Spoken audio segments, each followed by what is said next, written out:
Assalamualaikum warahmatullahi wabarakatuh. Waalaikumsalam warahmatullahi wabarakatuh.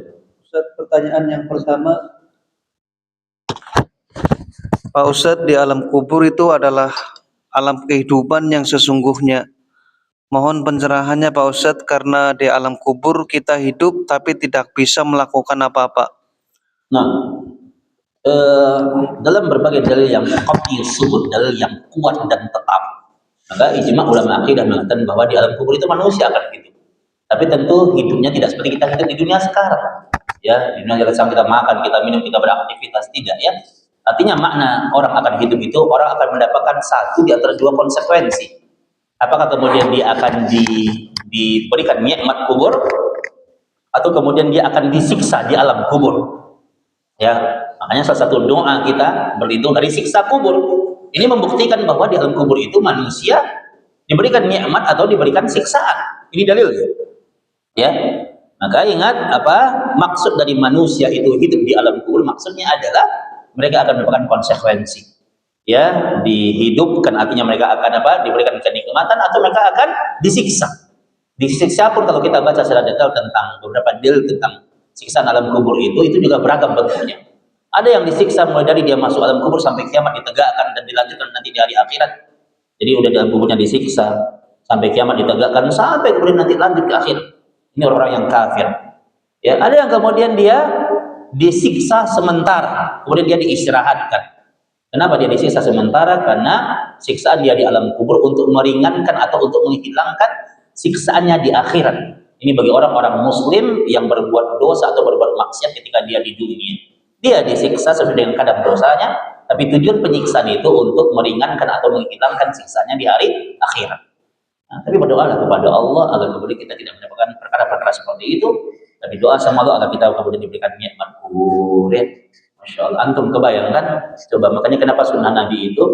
Kenapa nyuruh kita kalau kita ngurusi jenazah? Kenapa sunnahnya itu kita diminta untuk mengiringi jenazah sampai ke kuburannya? Antum coba Pak lihat itu di kuburan itu.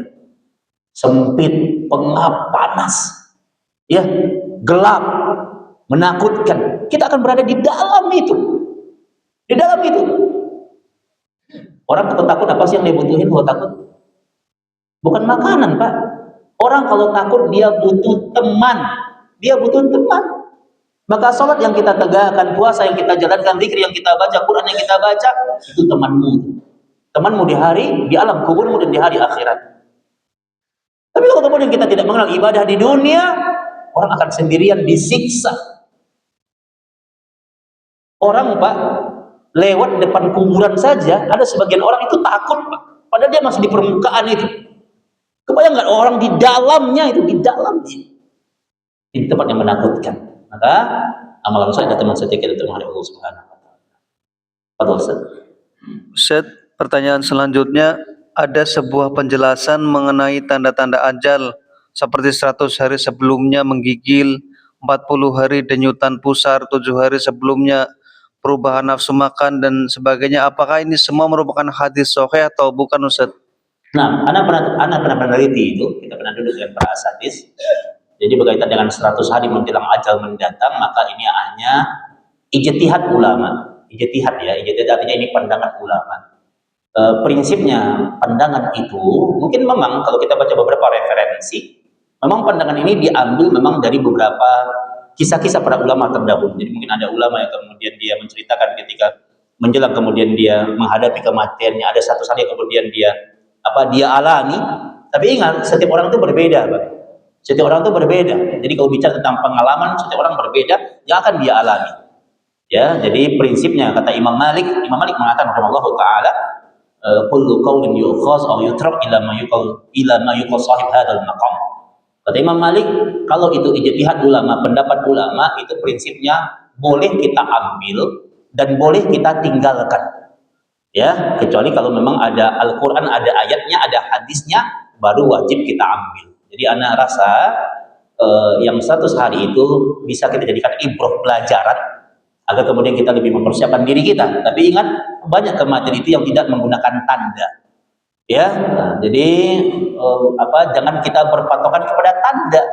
Ya, Karena Allah mengatakan kematian itu bisa datang kapanpun dan tidak ada manusia yang mengetahui kapan ajal itu akan datang. Jadi urusan 100 hari menjelang ajal mendatang ini tidak ada ayatnya, tidak ada hadisnya, tapi ini harus kita hargai. Ini bagian dari bentuk apa? Ijtihad ulama. Mereka cerita tentang pengalaman mereka. Tapi ingat, perkara ini tidak semua mengalami. Setiap orang itu punya tanda-tanda yang berbeda. Ya, jadi kan ini sebagai pelajaran untuk kemudian kita mengambil ibroh yang terbaik, ya, ibroh yang terbaik dari apa? Dari ibroh, dari sebuah hikmah yang disampaikan oleh para ulama-ulama kita. Artinya apa? Bagaimana kemudian kita mempersiapkan diri kita, tentu tidak hanya 100 hari, ya sampai kapanpun persiapkan diri kita untuk kemudian kita menghadapi kematian. Itu yang paling bijak untuk kita mengambil hikmah ibroh di setiap perkara-perkara yang kita dapatkan. Gitu. Nah, barakallahu fiikum. Ustaz, pertanyaan selanjutnya, apabila setelah salam dalam sholat, apakah boleh kita itu mengusap muka? Setelah salam, iya, tidak ada salahnya sebenarnya orang mengusap muka, mengusap kepala, mengusap tangan, mengusap badan gitu ya. Tidak ada, kan sholat itu adalah sebuah perkara, sebuah amal perbuatan yang diawali dengan takbir, yang disudahi dengan salam. Itu sholat. Ya, habis sholat orang kemudian dia Dia mau mengusap apapun nggak apa-apa. Yang jadi masalah adalah begini, yang menjadi masalah adalah kalau kemudian kita mengkhususkan sebuah amalan yang khusus, maka yang tidak ada dalilnya gitu. Jadi kalau mengusap muka, mengusap tangan, mengusap kepala, mau dia lari, mau dia kemana, itu sah-sah saja karena itu udah di luar sholat. Nah ya, kadang-kadang ada orang berpikir terlalu terlalu saklek gitu ya. Semuanya mau diharamkan gitu. Nah ini juga harus tidak tahu. Ya mungkin dia habis dia salam mungkin dia ngerasa di keningnya mungkin ada debu kali gitu ya. Yang jelas memang tidak ada dalilnya. Memang tidak ada dalilnya. Sepanjang ini tidak kita jadikan sebagai bentuk ibadah yang khusus, maka sah-sah saja. Ya emang apa salahnya orang mengusap mukanya? Saya rasa orang yang habis sholat dia mengusap muka, dia juga nggak beranggapan itu ibadah kok. Jadi apa yang mau kita salahkan?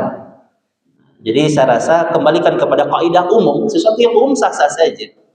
Nah, yang jelas memang orang habis sholat kemudian dia usap muka, memang tidak ada dalilnya, memang tidak ada contohnya, betul.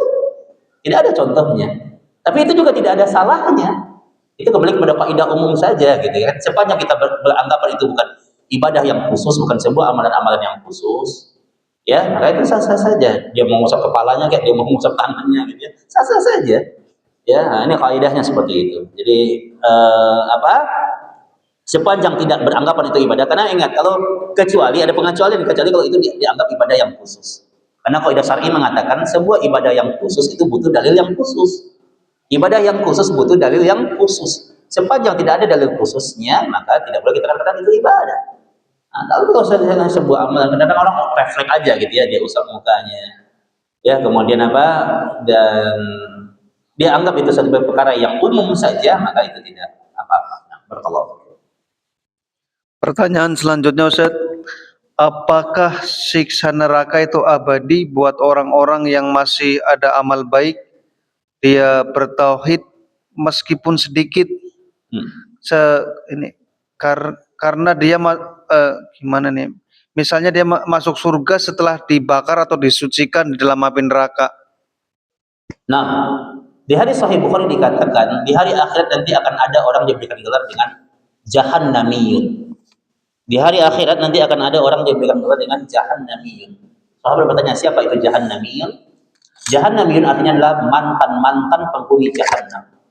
Jahannamiyun artinya mantan-mantan penghuni jahannam. Siapa mereka? Mereka adalah orang-orang muslim. Ketika di dunia mereka berbuat dosa-dosa besar. Dosa-dosa besar. Ya, kehidupan yang tidak pernah beribadah kepada Allah, mereka berbuat dosa-dosa besar.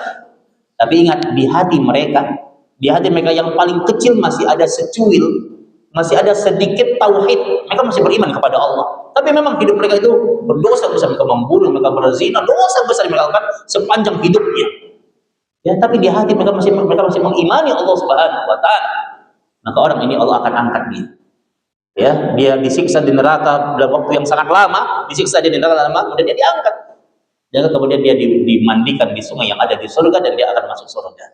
Jadi ingat, sepanjang kita bertauhid, cepat atau lambat pasti masuk surga. Siapa yang mastiin? Allah yang mastiin. Kita nggak ada hak. Nggak ada hak kita untuk mengatakan, oh antum surga, antum neraka. Itu bukan hak kita. Ya, memutuskan orang di neraka, memutuskan orang di surga, itu bukan wilayah kita. Ya, Allah. Makanya Allah bilang, ya, para ahli-ahli tauhid bertauhid walaupun kemudian dia berbuat dosa besar, cepat atau lambat dia pasti masuk surga. Ya, tapi dia disiksa dulu di neraka sesuai dengan kadar dosa.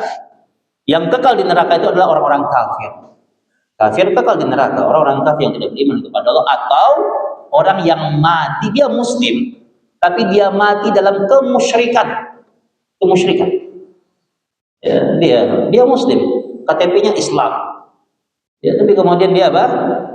Dia percaya dengan ramalan-ramalan dukun. Terus mati dia.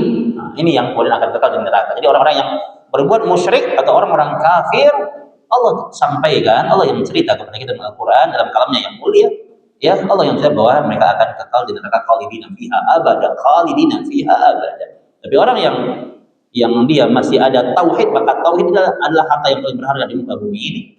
Sepanjang kita bertauhid, maka insya Allah kita dijamin surga. Tapi memang proses orang masuk surga itu beda-beda. Ada orang yang masuk surga tanpa dihisap langsung masuk. Ada orang yang masuk surga dihisap dulu, dihitung dulu amalnya, diaudit dulu, baru masuk surga. Ada orang dihisap dulu, diazab dulu, baru masuk surga. Nah, jadi beda-beda cara orang masuk surga. Nah, jadi jangan sepelekan. Kadang-kadang ada orang begini, ya, berarti kalau kita muslim, kita betul, berarti kita bisa masuk surga. Udah kita berbuat maksiat aja, jangan begitu. Antum jangan bayangkan azab neraka itu apa? Kayak api di dunia gitu. Ya, bayangkan kata Nabi kita, azab neraka yang paling ringan. Paling ringan, dan itu udah ada orang yang dapat jatahnya, Pak. Artinya kita udah nggak dapat apa? Nauzubillah ya. Orang lain udah nggak dapat jatah ringan itu. Yang paling ringan itu kata Nabi kita adalah ketika seseorang kemudian dikenakan sendal dari api neraka, atau dalam yang lain ditaruh di bawah kakinya itu bara neraka. Bara neraka itu ditaruh di bawah kaki, di bawah telapak kakinya. Ketika bara itu ditaruh, itu langsung mendidih otaknya. Berarti kalau otaknya udah mendidih, berarti semua organ di bawah otaknya udah hangus, Pak. Jantungnya, lambungnya hangus semuanya. Di dunia ini, Pak, nggak ada siksaan yang seperti itu, Pak. Itu adalah yang paling ringan. Dan itu udah ada yang menerimanya. Maksudnya apa? Nanti di hari akhirat udah ada yang menerimanya. Dan dikatakan paman beliau, Abu Thalib, kata beliau, pamannya yang membela dakwah Islam, tapi kemudian beliau mati dalam kekufuran, maka Abu Thalib akan mendapatkan azab yang ringan. Ringannya begitu. Maka jangan sampai kita berpikir, nggak apa-apa deh, bikin dosa kan ntar ujung-ujungnya dia masuk surga gitu ya. Bayangkan satu hari di akhirat 1000 tahun. Jadi kalau orang divonis di neraka, masuk neraka umpamanya 6 tahun, umpamanya 10 tahun, antum kali 1000. Apa itu? Allahu Akbar ya. Maka mudah-mudahan ini membuat hati kita makin lembut ya. Jadi kalau kemudian kita menderita di dunia, diuji, dan bersabarlah. Ya, ada siksaan yang lebih dahsyat, kemudian Allah selamatkan kita dari neraka. Wa'iyadzubillahi min adzabil nar. Ya Ustaz, terima kasih Ustaz. Nah, gimana semuanya, demikian kajian kita, mudah-mudahan yang sedikit ini bermanfaat ya, karena waktu kita sudah siang ya. Nafa'anallahu wa iyyakum bil ilmi nafi wal amal shalih. Wassallallahu ala Muhammadin wa ala alihi washabbihi wasallam. Mari kita tutup dengan doa kafaratul majlis. Subhanaka Allahumma bihamdika asyhadu an la ilaha illa anta astaghfiruka wa atubu ilaik. Wa akhiru da'wana alhamdulillahi rabbil alamin. Assalamualaikum warahmatullahi wabarakatuh.